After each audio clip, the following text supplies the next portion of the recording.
Buenos días. Buenos días.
Voy a esperar un poquito más a que entren más al grupo para empezar a hablar.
Bueno, vamos a empezar a hablar. Ahora, pues les pido disculpa que ayer no nos vimos. Yo creo que nos faltan unas 3 clases, ¿verdad? Me imagino. Sería esta clase, 2 de la semana que entra y yo creo que ya se acaba el curso, ¿verdad? ¿O qué? Sí, creo que sí. Así más o menos. Bueno, Una este, semana queda. una semana, por eso esta y la que viene. o ya esta. Ajá, esta y la que viene, exactamente. Ah, bueno. Entonces, yo quería tocarles, porque también es parte de la psiquiatría, la sexualidad humana. Yo em, doy la clase de sexualidad humana al noveno semestre, pero ustedes yo quería, eh, al noveno, ¿en qué? Sí, semestre, ya ni se me olvidó qué.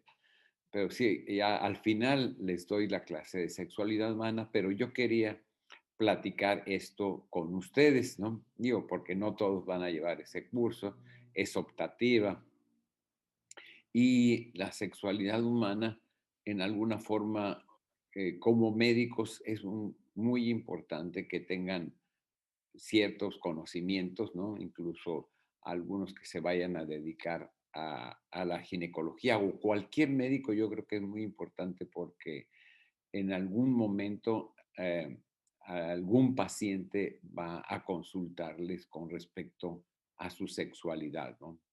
Porque la sexualidad de nosotros los humanos, pues, tiene mucha importancia. Ahorita vamos a ir viendo ciertos aspectos de la sexualidad, ¿no?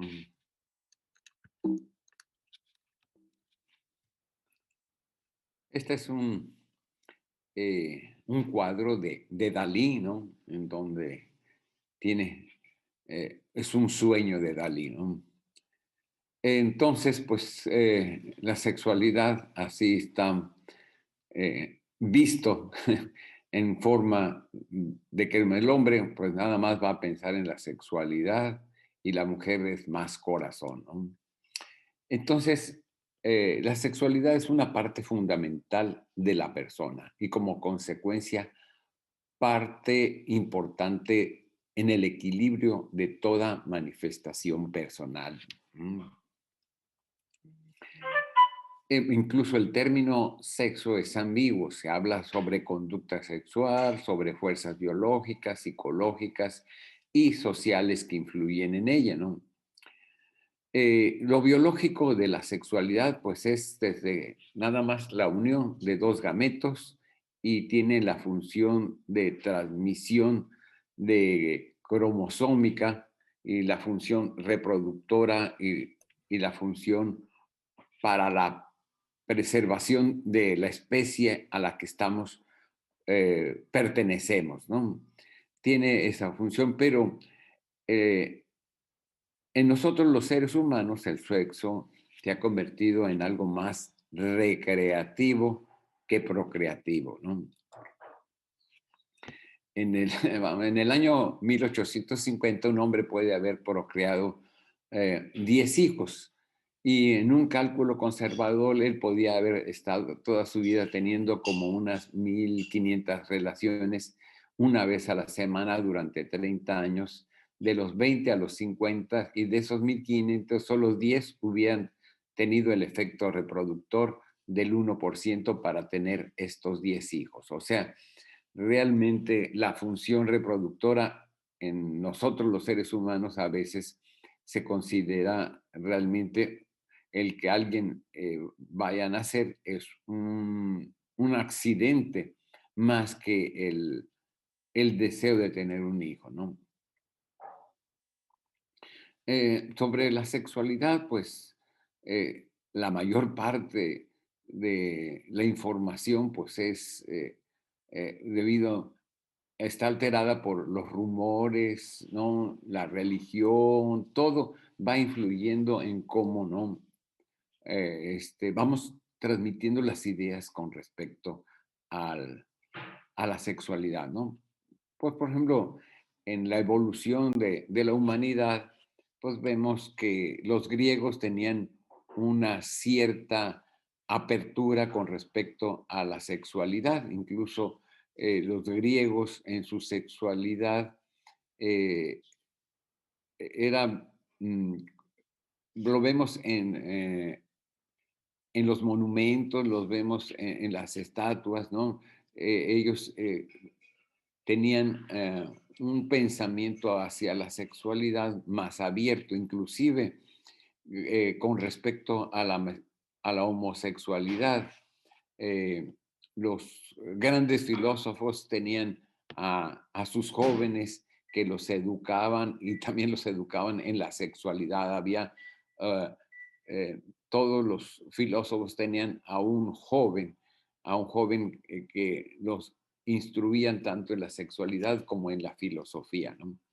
En el siglo XV, y pues ya con la influencia de la religión, pues existía, todo estaba relacionado con el diablo, ¿no? Entonces las personas que tenían poluciones nocturnas se decía que tenían relaciones con el diablo, ¿no?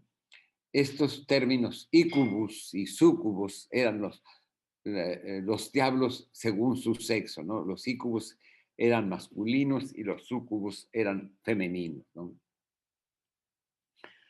Desde hace más de 20 años, la Organización Mundial de la Salud publicó la recomendación en espera que los profesionales de la salud incluyan en sus actuaciones y programas de asistencia la educación en temas relativos a la sexualidad humana, ¿no? Entonces es una situación que es muy importante que los médicos tengan un conocimiento sobre la sexualidad humana y un conocimiento pues realmente que sea de tipo científico, ¿no?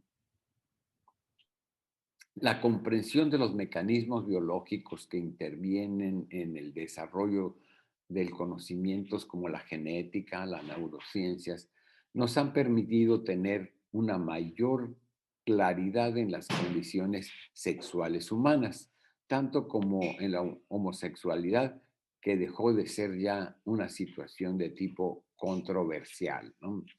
Entonces, toda la ciencia pues ha contribuido a tener más y más conocimientos con respecto a la sexualidad.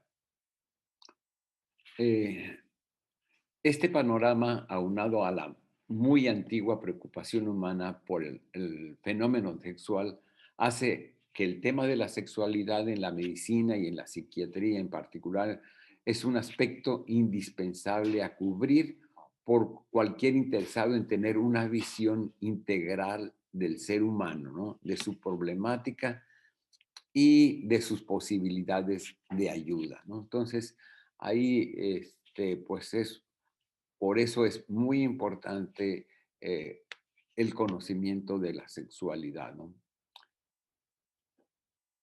Entonces, ¿qué es lo normal? Para ver qué es lo normal es un ligero viaje por las diferentes culturas, tiempos y edades. Y esto, el viaje sobre las culturas, tiempos, edades, es muy difícil de definir en qué es lo normal en la sexualidad, ¿no?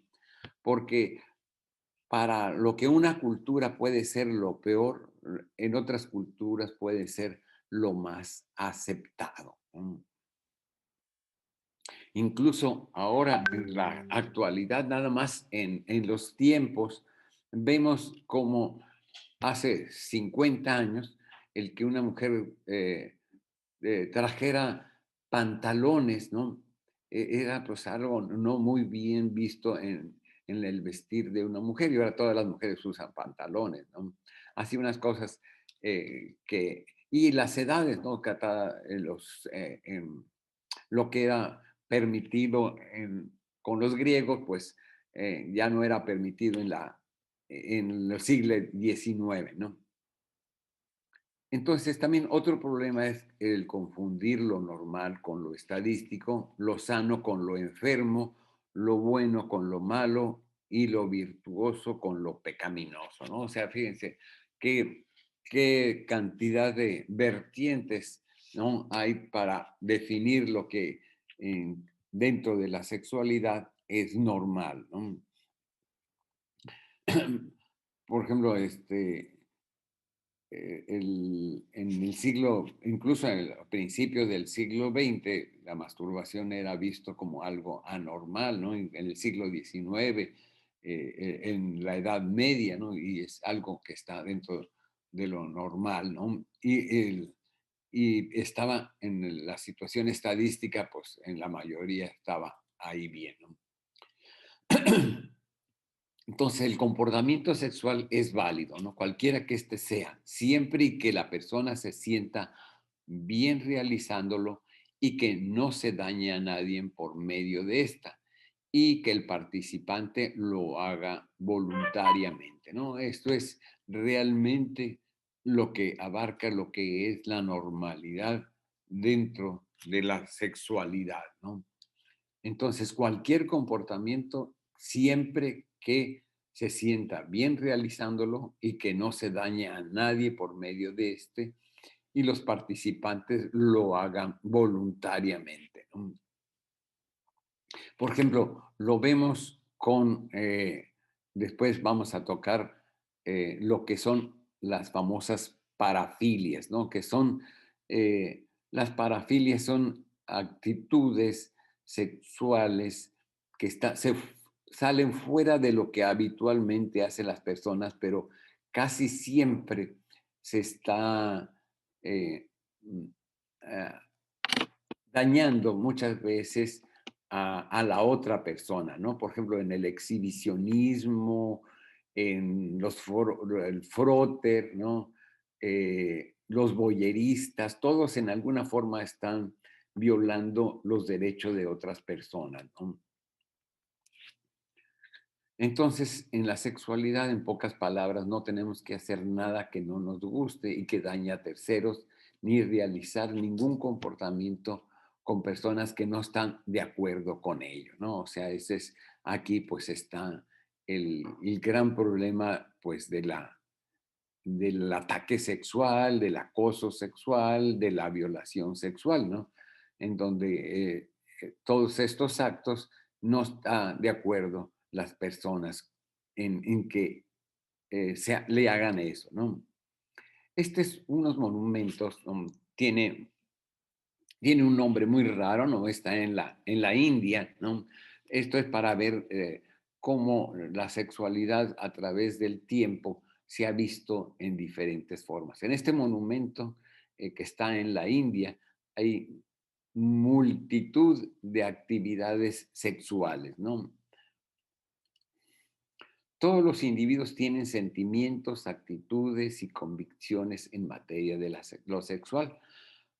Para cada persona experimenta la sexualidad de distintas formas, porque viene decantada por una perspectiva sumamente individualizada. O sea, cada quien va a ver su sexualidad en forma muy individual, ¿no? Se trata, en efecto, de una perspectiva que emana tanto de experiencias personales, privadas, como de causas públicas y sociales, ¿no? O sea, como cada quien estamos viendo la sexualidad, es en base a todo lo que se ha visto en su persona, su personalidad, ¿no? Sus experiencias a través de la vida, ¿no? Y también como en dónde estás viviendo, qué educación tuviste con respecto a la sexualidad y lo que la sociedad donde estamos viviendo está permitiendo con respecto a la sexualidad, ¿no? Pues así supuestamente es como ven los hombres la sexualidad, ¿no? La sexualidad es lo que nosotros pensamos que es. Puede ser un producto valioso o despreciable, puede ser un medio de procreación o muchas veces como una defensa contra la soledad, puede ser hasta un deporte, ¿no? A ver quién lo hace más veces, ¿no? O puede ser una expresión de amor, o puede ser algo muy malo, o puede ser algo muy bueno, o puede ser una expresión de fuente de libertad. Yo expreso mi sexualidad, ¿no? Puede ser un deber, ¿no?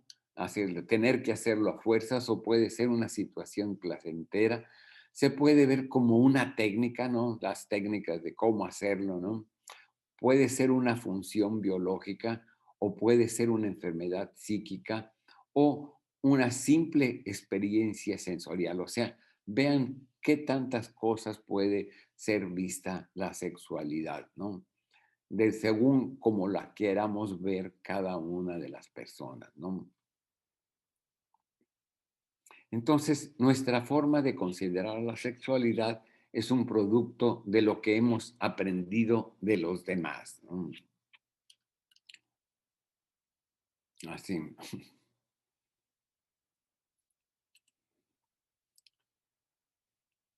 Entonces, la relación sexual se puede realizar con diversos significados y objetivos y logros, ¿no? Puede ser, como estábamos viendo anteriormente, puede ser una descarga fisiológica, principalmente como un placer fisiológico, ¿no? También puede ser que la relación sexual que no se hace por motivos sexuales, sino para satisfacer nuestra vanidad de ego, autoafirmarnos, también incluso dentro del machismo para ofender o para agredir a una persona, o puede ser la relación sexual de tipo recreativa, que se hace entre dos personas que se atraen mutuamente, que se gustan y y de divertirse sexualmente sin ningún compromiso afectivo, ¿no? Nada más así, amigos con derechos, ¿no?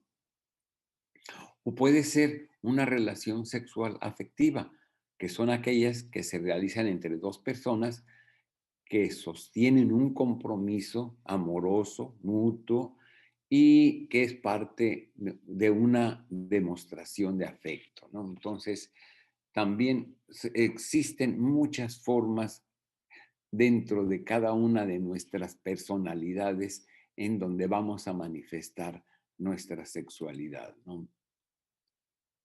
Entonces, la respuesta sexual es un reflejo realmente muy vulnerable a las condiciones negativas, ¿no? Y nuestra cultura tiene una gran capacidad para crear conflictos en la vida sexual, ¿no?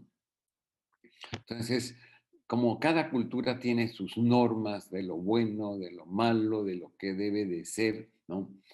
También en base a esas prohibiciones en los tabús con respecto a la sexualidad, entonces ahí, pues eso va a influir también en, en nuestros sentimientos con respecto a la sexualidad, ¿no? Entonces, esto es una demostración de qué tan importante tiene que ver la sexualidad, la gran parte de la sexualidad está aquí, ¿no? Nuestro cerebro tiene una gran influencia en nuestra sexualidad, ¿no? Por un lado, la necesidad sexual es un impulso intensamente agradable en buscar de gratificación, ¿no? Pero a la vez muchas ocasiones está asociado a los efectos dolorosos producidos por supuestos castigos morales y o físicos inducidos por la cultura en que vivimos, ¿no? Entonces, muchas veces está en una especie de lucha del impulso agradable de, de sentir algo placentero y también el castigo de tipo moral, ¿no? Por ejemplo, todavía el, decía un amigo mío que el miedo que anteriormente tenía la mujer de perder su virginidad era el mejor anticonceptivo que había, ¿no? Pero era por los castigos morales de que tú ibas a ser aceptada como mujer más fácil y mejor si eras virgen y si no eras virgen no eras aceptada por un hombre, ¿no? Entonces, eso impedía, ponía una barrera en la sexualidad. O sea, la mujer siempre se ha puesto más barreras con respecto a su sexualidad que la del hombre, ¿no? Se han identificado centros neuronales en el sistema límbico, que es un centro nervioso que organiza y rige los comportamientos que aseguran la supervivencia del individuo y la reproducción de la especie, ¿no? Este sistema tiene una amplia conexión con los centros del placer, el dolor. Durante el contacto sexual, los centros del placer se estimulan, lo que explica las cualidades placenteras de esa experiencia erótica, ¿no? Entonces ah, está directamente relacionado con los centros del placer, la sexualidad. Y también los centros de la sexualidad tienen una conexión con los centros del dolor, y si es cuando una situación puede ser considerada como peligrosa o potencialmente dolorosa, el deseo y el impulso sexual se inhibirán, y las capacidades de los centros de dolor o de aversión pueden bloquear este impulso que tiene un valor adaptativo, ¿no? Entonces, eh, puede ser mucho el impulso sexual, pero el peligro lo puede inhibir, ¿no? Entonces, el sexo es una necesidad fisiológica que puede postergarse indefinidamente, ¿no? Es una necesidad así como el comer, el beber, ¿no? El defecar, ¿no? La micción, eh, pero también es una parte, todos los todo este tipo de funciones, ¿no? Son funciones fisiológicas que tienen una parte de conservación, ¿no? Pero el instinto sexual es para preservar la propia especie, ¿no? Nada más tiene ese puro, único fin, ¿no? Entonces, los otros no se pueden postergar el tomar agua o el comer, ¿no? Pero la sexualidad sí se puede postergar hacia después, ¿no? Entonces podemos poner el ejemplo que les decía, ¿no? Que un hombre, un individuo puede prescindir de tomar agua, pero no puede prescindir de comer, pero sí puede prescindir de la sexualidad, ¿no? Entonces, repitiendo cómo la conducta sexual está influenciada, por no decir condicionada, por el aprendizaje social, ¿no? La sexualidad es influenciada por fuerzas externas como son la religión, la economía, ¿no? Y que éstas van a determinar o moldear el comportamiento sexual normal de un grupo humano, ¿no? Entonces, estas son parte de la sociedad, ¿no? La religión y la economía, que van a determinar y moldear el comportamiento sexual normal de un grupo humano, ¿no? Ahora lo estamos viendo en las situaciones de género, ¿no? Antes, ahora se está luchando mucho por la igualdad de género, el de que una persona, aunque tenga otro cromosómicamente un sexo, y que él dentro de su cerebro se siente que es del otro sexo, entonces cómo se le debe de permitir, ¿no? Que exprese el sentimiento que tiene dentro, y no cromosómica, o sea, cromosómica, ¿no? Yo quiero ser mujer, aunque mi cromosoma sea de hombre, ¿no? Entonces, realmente no hay ninguna conducta sexual universalmente prohibida. Todas las formas de conducta sexual tienen aceptación en alguna cultura, ¿no? Pero también todas las culturas tienen alguna prohibición sexual o prejuicio o un tabú con respecto a la sexualidad, ¿no? ¿Qué es lo normal en esa sexualidad? Para ver esto, basta hacer lo que ya les había dicho, ¿no? Las culturas, tiempos y edades. Entonces, un poco ya lo que les había dicho, ¿no? Entonces, la sexualidad es un campo de batalla entre las fuerzas contrarias de lo prohibido, la incertidumbre, el sentimiento de culpa y, por otra parte, el deseo y la capacidad innata de excitación y la exigencia corporal, social y psíquica de satisfacción, ¿no? Entonces siempre la sexualidad se encuentra en esa balanza, ¿no? De todo lo que no está permitido, o sea, por ejemplo, la cultura no va a permitir que tú vayas a tener relaciones sexuales como lo pueden tener los animales, un perrito en la calle, un gato, ¿no? Porque eso está prohibido por la cultura en que tú estás viviendo, aunque tu impulso te lo esté diciendo, ¿no? Así es. Cuando la lucha interna entre los impulsos y las restricciones se resuelven por fin en el acto sexual, entonces la conducta se refuerza mucho más si no hubiera sido antecedido por esa lucha y tensión y conflicto, ¿no? O sea, lo prohibido llama más la atención que no lo prohibido, ¿no? Entonces, lo vemos en lo que sucedía en el siglo XIX, ¿no? Por eso había tantos poetas, se hacían tantos poemas a la mujer, porque era ese conflicto entre el impulso sexual y lo que prohibido por la sociedad, entonces era canalizado por medio del romanticismo, ¿no? El ejercicio de la sexualidad es una necesidad fisiológica con grandes repercusiones, ¿no? De satisfacción personal, de un sentimiento de bienestar, de autorrealización personal y en las relaciones interpersonales afectivas y recreativas, ¿no?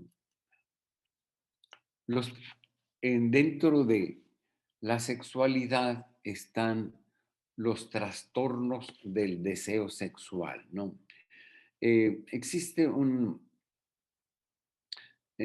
Master y Johnson y una doctora Singer hicieron un esquema de cómo es la respuesta sexual humana, ¿no? La respuesta sexual humana está compuesta, según la doctora Singer, Master y Johnson no puso eso. La doctora Singer dijo que la curva de cómo se presenta la sexualidad, primero está el deseo, después está la excitación, después viene la meseta, después viene el orgasmo y después viene la resolución y por último viene un periodo de no respuesta, ¿no? Pero para que todo eso se presenta, pues tiene que haber el deseo, ¿no? Entonces, y también dentro de la medicina, pues están los trastornos del deseo, ¿no? Que comprenden una aversión, ahí puede haber personas que tengan una aversión sexual, ¿no? Total, que se observan en mujeres gravemente perturbadas psicológicamente, y también se puede presentar en los trastornos depresivos muy severos y se puede presentar en mujeres con un trastorno grave, como suele suceder en la anorexia nervosa, ¿no? La cual se niegan a sí mismas cualquier gratificación, inclusive la de comer, ¿no? También pueden presentarse esa aversión a la sexualidad en mujeres con trastornos obsesivo-compulsivos, ¿no?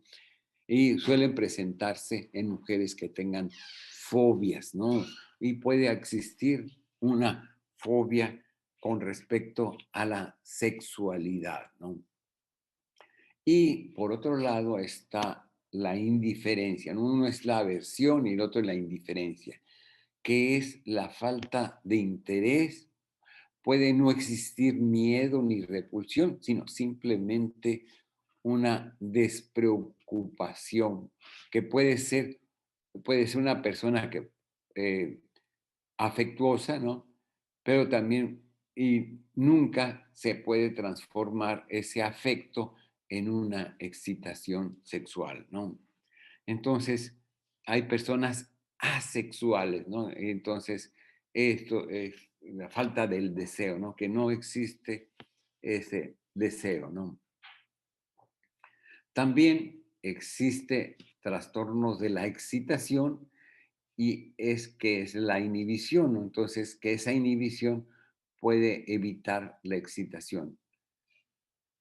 Una mujer puede tener deseos de sexo, pero no lo consigue. Su mente capta el concepto de excitación, pero no transmite la señal al resto del cuerpo para que éste responda, ¿no? La idea de las relaciones sexuales es placentera y aceptable, pero no se transmite a los genitales. El estímulo puede presentarse solo en ciertas circunstancias o tipo de excitación, ¿no? Entonces, eh, son personas que... Esto, ahorita estoy mencionando principalmente a la mujer porque la que puede presentar, también se puede presentar. Hay hombres que pueden no tener ningún deseo, tener cierta fobia a la sexualidad, pero es mucho más común en las mujeres, ¿no? Otra forma de inhibición hace que la sensibilidad puede quedar interrumpida en algún momento posterior al comienzo de la excitación. Este tipo de situación suele presentarse en los hombres en los problemas del trastorno eréctil, ¿no? Son personas que pueden tener la excitación, pero alguna situación de tipo externa di- inhibe la excitación sexual y desaparece la erección, ¿no? Entonces hay mujeres que desean ansiosamente excitación, pero no alcanzan a sentirla. Se dedican a leer manuales, a ver películas, se pueden entregar a las relaciones sexuales, pero sin llegar a sentir el menor eh, placer, ¿no? Lo hacen en forma mecánica, ¿no? Otras, la mayoría están esperando que suceda algo. Tienen relaciones sexuales y se convierten en observadoras y se preguntan así, ¿esta actividad tiene algún significado? ¿No? Entonces se convierte la sexualidad en algo rutinario, ¿no? También hay otro grupo de personas, ¿no? Que pueden excitarse solo cuando están solas o en sus sueños o fantasías. La presencia de otras personas va a extinguir toda esta pasión, ¿no? Eh, Otras personas pueden sentirse excitadas cuando son acariciadas, besadas, pueden perder toda esa excitación cuando se toca sus órganos genitales o sus pechos, por todo eso que estaba hablando del principio de los tabús que pueden presentarse por la sociedad en que estamos viviendo, ¿no?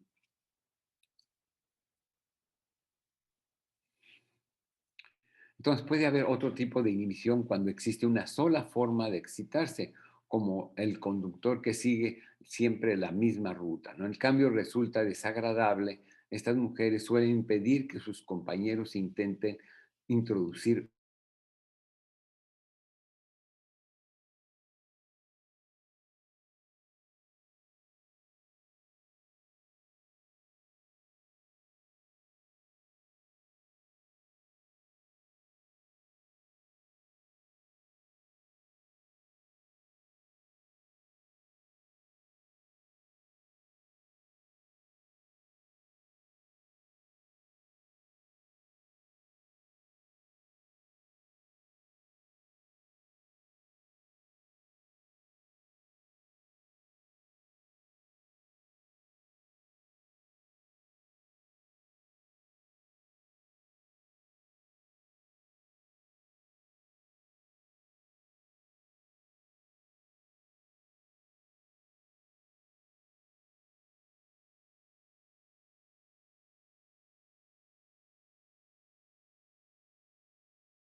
¿Alguna pregunta, alguna duda, alguna aclaración?